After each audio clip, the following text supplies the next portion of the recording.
دوستان عزیز، در مورد بامیه بسیار زیاد پست ها ماندیم. یک وقت برای شما گفته بودم که بامیه به خاطر شکر، به خاطر زانو دردی، به خاطر کمبود مایع سانیویل که در زانو است بسیار زیاد مفید است. تمام بندایت خشکی پیدا کرده، تمام بندایت خرچ خرچ صدا میکنه. همین آب بامیه برش جان است. از آن ما اگر شکر، دیابت تایپ 2 داری و یا هم تایپ 1 داری، به خاطر تقویت پانکریاس و به خاطر تنظیم ساختن هورمون انسولین، همین داروی ساده که در آشپزخانه ما پیدا میشه به نام بامیه بیخی کافی است. به خاطر شکر از آن ما لازم نیست که شما قرص استفاده بکنین و یا هم به خاطر زانو دردیت مفصلایت مشکل داشته باشه دارو استفاده بکنی.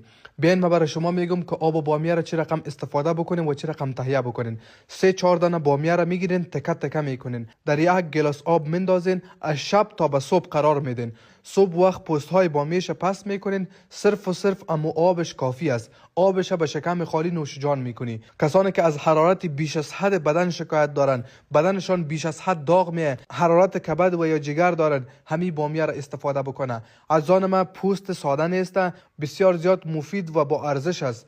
تمام کسانی را که میشناسی، هر کسی که میشناسی، اگر واقعا دوستش داری، همین ویدیوی مرا برش برسانید. از دعای خیرتان فراموش نکنین. دکتر آزاد خودتان حمایت کنید.